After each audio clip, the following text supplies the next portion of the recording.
Halo guys, selamat datang di YouTube channel Alfiansi. Di video kali ini, saya akan membahas sebuah alur cerita film yang berjudul Real Steel yang rilis pada tahun 2011. Film ini menceritakan tentang perjalanan bapak dan anak yang menjuarai Liga Tinju Robot Dunia menggunakan robot tua yang mereka temukan di sebuah rongsokan. Ingin tahu bagaimana kisah selanjutnya? Daripada penasaran, langsung saja kita masuk ke alur ceritanya.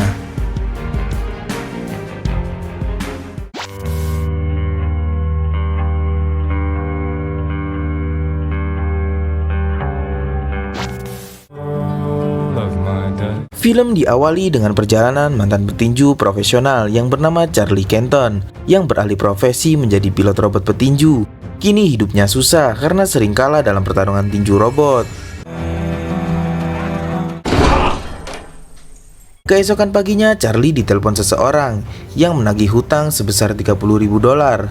Setelah itu, ada anak kecil yang ingin berfoto bersama robot milik Charlie yang bernama Embas.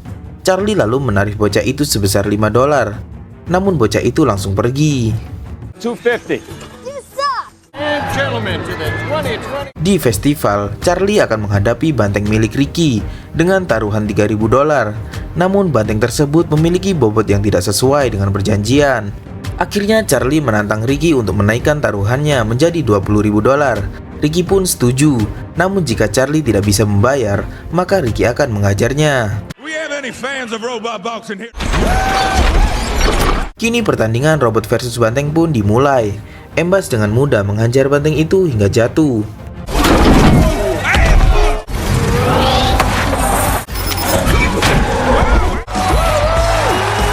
Karena lengah, banteng itu menyeruduk Embas hingga kakinya terlepas.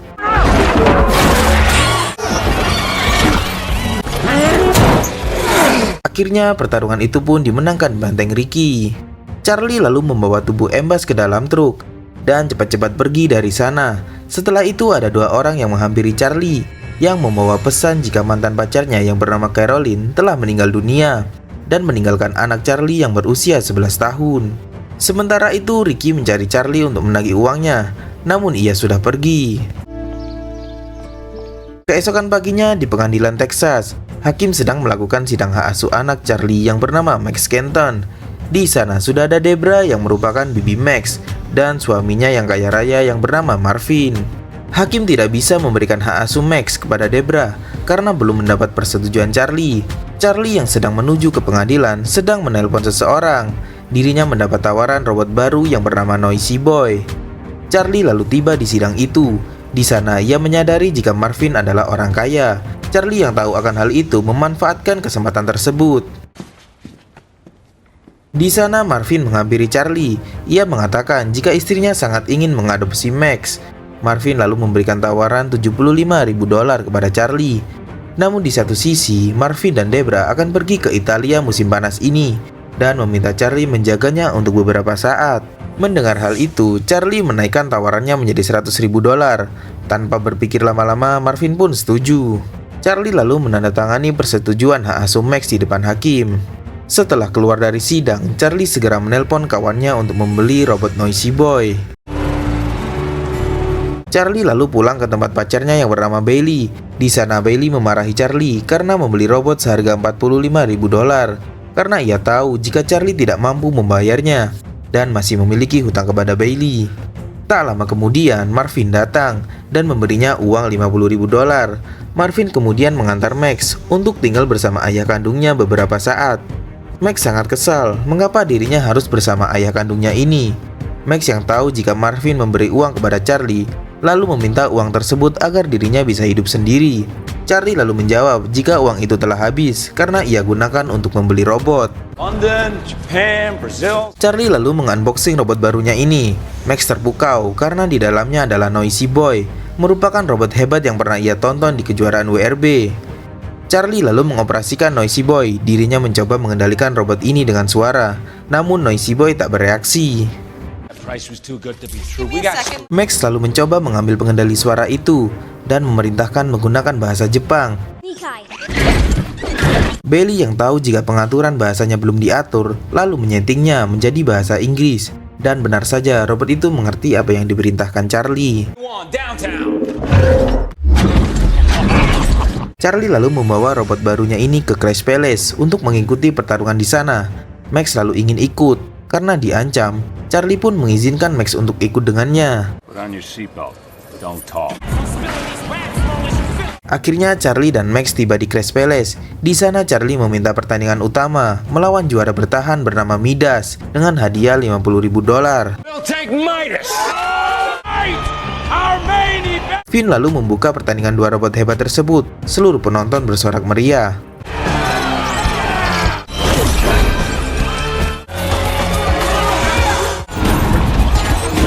Pertarungan Midas versus Noisy Boy pun dimulai. Noisy Boy langsung memberi pukulan ke Midas hingga terjatuh.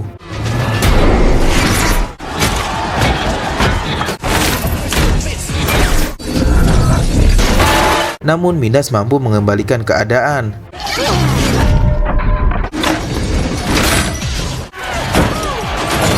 Karena Charlie belum menguasai combo robotnya, akhirnya ia harus kembali mengalami kekalahan.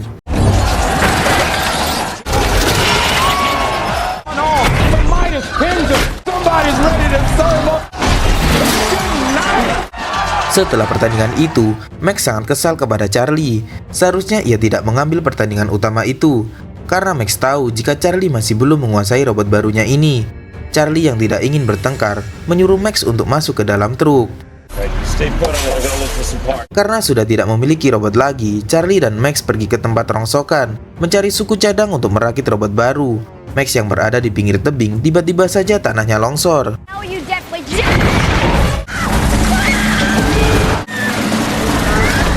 Untungnya ada tangan robot yang menyelamatkan nyawanya. Max yang masih bergelantungan segera Charlie selamatkan.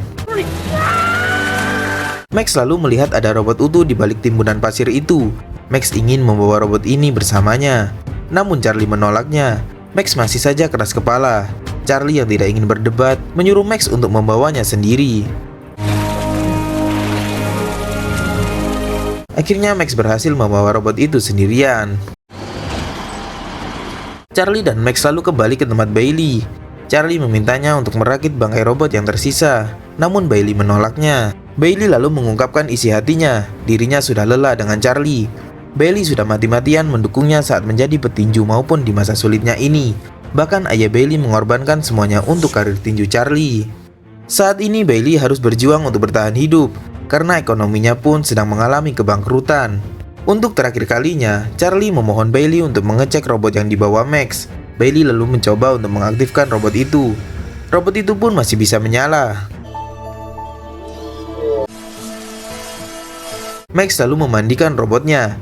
Di dada robot itu bertuliskan kata Atom. Max lalu memberitahu Charlie dan Bailey, robot ini memiliki nama yaitu Atom. Lalu Max bertanya apakah Atom bisa bertarung. Atom adalah robot yang diciptakan untuk teman latihan. Charlie juga menambahkan robot itu didesain hanya untuk menerima pukulan. Namun Max berulang kali melontarkan pertanyaan yang sama. Charlie yang bosan mendengar hal itu menuruti permintaannya. Di malam harinya, Max diam-diam mengaktifkan Atom, lalu mengajaknya pergi jalan-jalan. Max lalu mengajak Atom berbicara. Tatapan matanya, Max merasakan seperti ada emosi pada diri Atom. Keesokan paginya, Max bertanya tentang diri Charlie. Bailey lalu menjelaskan jika Charlie dulunya dilatih oleh ayah Bailey. Dia pria yang berani dan pantang menyerah. Bailey menunjukkan surat kabar yang memberitakan pertarungan Charlie dengan petinju terhebat dunia bernama Nico Tandy. Di tengah obrolan itu, Charlie menyuruh Max untuk segera mengemaskan barang-barangnya. Setelah ucapan Bailey kemarin, Charlie akan pergi ke Atlanta untuk mencari rekan baru dan memenangkan pertandingan. Singkat cerita, Charlie dan Max datang ke arena WRB untuk menemui Finn. Sementara Max sangat beruntung bisa melihat langsung sang juara bertahan Real Steel yang bernama Zeus. Di balik kesuksesan Zeus, robot ini dimiliki oleh wanita yang bernama Farah Lemkova. Dan Zeus ini diciptakan oleh ahli robot asal Jepang bernama Takmashido. Di sisi lain, Charlie mencoba untuk meminjam uang kepada Finn. Namun Finn menolaknya karena Charlie orangnya tidak dapat dipercaya. Finn lalu memberi informasi jika besok akan diadakan sebuah pertandingan di kebun binatang. Charlie kemudian bergegas menjemput Max. Max sangat antusias setelah melihat pertarungan Zeus. Max yakin jika Atom juga bisa bertarung. Ia meminta Charlie untuk mencarikan pertarungan untuknya. Charlie pun mengabulkan dan membawa Atom ke kebun binatang. I told you I hate hamburgers. Rise up. Sebelum mengikuti pertarungan, Max tidak tidur semalaman untuk berlatih tinju bersama Atom. Let's do breakfast first. Setelah sarapan, mereka mengikuti pertandingan di kebun binatang. Di sana, Max dan Charlie bertemu dengan Kingpin. Mereka melakukan negosiasi. Max diberi tawaran $1.000 jika Atom mampu bertahan dalam satu ronde, dan jika tidak, Atom akan menjadi milik Kingpin. Max pun menyetujui tawaran tersebut. Kini Max akan menghadapi robot yang bernama Metro. Max akan mengendalikan robotnya itu sendiri. Lalu bel tanda pertandingan pun dimulai.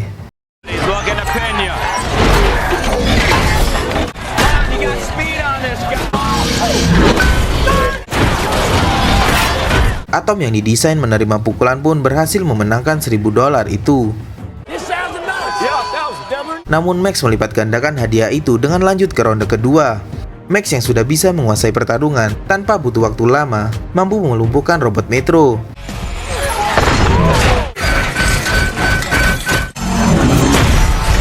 Dan Max pun mendapat uang itu. Charlie lalu menerima undangan pertarungan selanjutnya dari orang yang tak dikenal. Di malam harinya, Charlie menelpon Bailey, memberi kabar jika robot Max berhasil menang, sementara Max sedang sibuk memprogram sistem Atom. I think you have to move your feet. Keesokan paginya, Max sedang berlatih menggunakan mode peniru, lalu dirinya menyetel musik. Atom lalu mengikuti gerakannya. Max pun mengajak Atom untuk menari.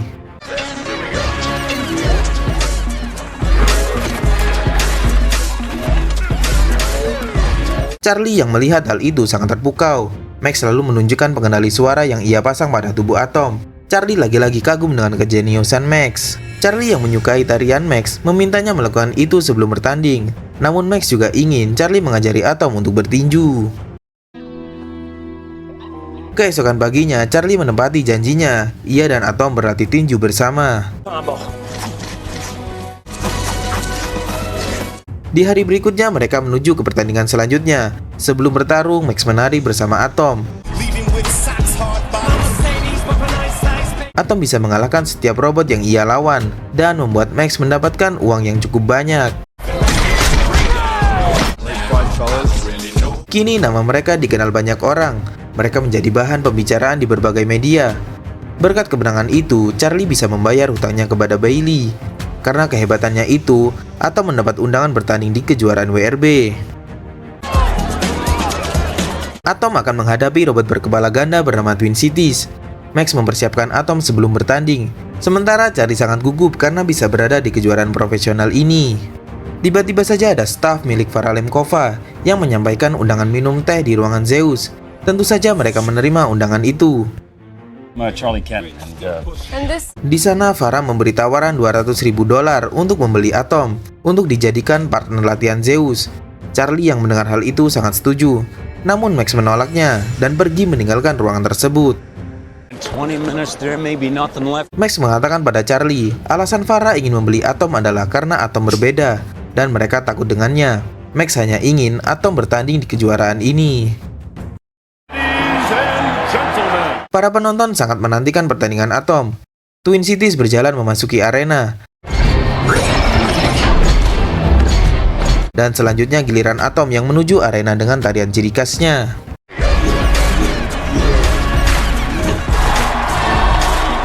Pertandingan Twin Cities versus Atom pun dimulai.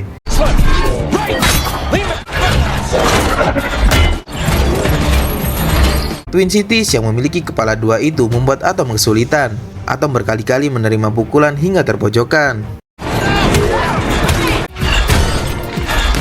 Charlie lalu menemukan titik lemah Twin yang berada di bagian bahunya. Dirinya tidak bisa memukul lawannya pada jarak yang dekat. Atom lalu memalingkan tubuhnya dan mengembalikan keadaan. Dengan pukulan terakhirnya, Atom berhasil mengalahkan Twin Cities.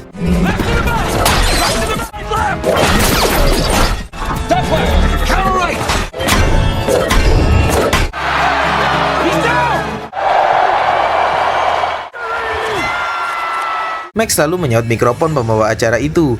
Ia menyapa para penonton di sana, serta mengungkapkan kekesalannya kepada Farah yang ingin membeli Atom. Max lalu menantang Zeus untuk bertarung dengannya. call it. I think a lot of people like to see that fight. Setelah pertandingan, Charlie dan Max menerima uang hadiahnya. Tiba-tiba datang Ricky bersama dua orang preman yang menghajar Charlie hingga sekarat.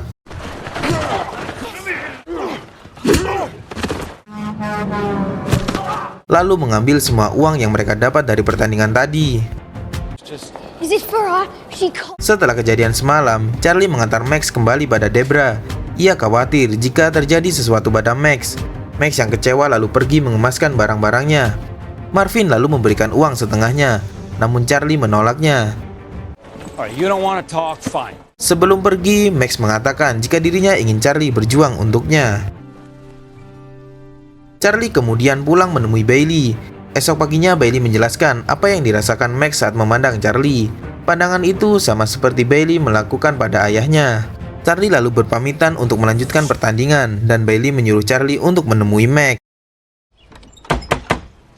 Charlie lalu pergi ke rumah Debra untuk menemui Max. Dirinya meminta maaf karena belum bisa menjadi ayah yang baik. Charlie lalu meminta izin kepada Debra untuk semalam saja mengajak Max bertarung melawan Zeus.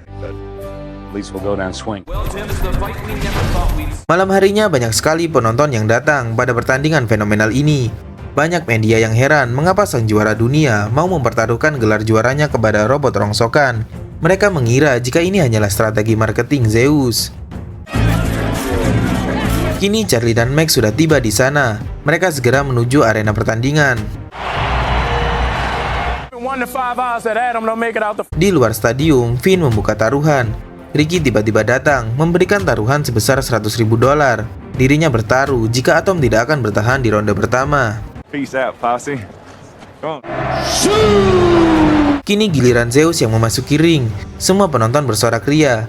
Bailey, Marvin, dan Debra ada di sana untuk menyemangati Charlie dan Max. Pembawa acara itu lalu menyapa kedua petarung ini. Bel tanda pertandingan pun dimulai. Zeus langsung melayangkan pukulannya, membuat Atom terjatuh.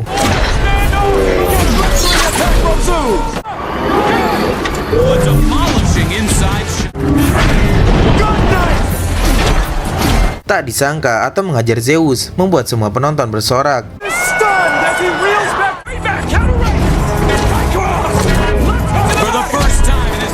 Namun Zeus kembali mendominasi pertarungan. Ia menghajar Atom habis-habisan. Untungnya bel ronde pertama telah bunyi. Ricky yang melihat itu hendak kabur, namun di sana sudah ada Finn yang menghadangnya. Charlie dan Max lalu memperbaiki Atom. Terlihat Farah khawatir dengan pertandingan ini. Ronde kedua pun dimulai. Kini Atom sudah bisa membaca pergerakan Zeus. Atom memberikan perlawanan hingga dirinya mampu melawan Zeus hingga beronde-ronde.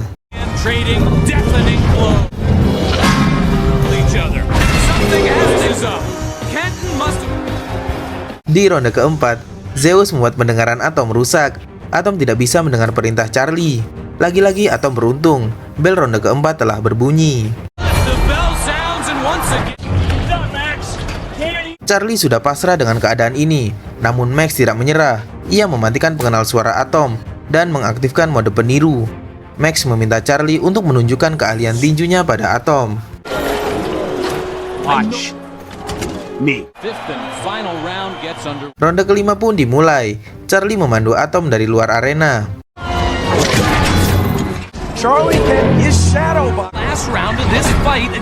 Max yang melihat Atom sudah terpojokan meminta Charlie untuk melakukan sesuatu. Namun hal itu memang ia sengaja. Dirinya menunggu Zeus kehabisan tenaga.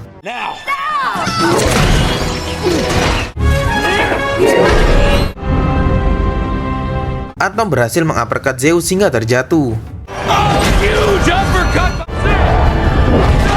Charlie dan Atom kembali menghajar Zeus tanpa ampun. Tak lama kemudian bel pertandingan pun bunyi. Tanda pertarungan telah usai. Zeus berhasil diselamatkan oleh waktu. Pembawa acara lalu mengumumkan pemenangnya. Pertandingan itu dimenangkan oleh Zeus. Kemenangan Zeus ini karena poin yang lebih tinggi, namun ia kalah dalam pertarungan. Farah lalu dimintai tanggapan tentang pertandingan ini. Dirinya hanya mengatakan Zeus masih tak terkalahkan, sedangkan Takmashido tidak memberikan komentar sedikit pun. Kini giliran Max. Meskipun tidak memenangkan pertandingan, dirinya dan Atom mendapat julukan dari penonton, yaitu juara di hati orang-orang. Dan film ini pun tamat. Oke guys, itulah penjelasan singkat alur cerita film Real Steel yang rilis pada tahun 2011. Thank you for watching, jangan lupa like and subscribe. See you guys and bye-bye.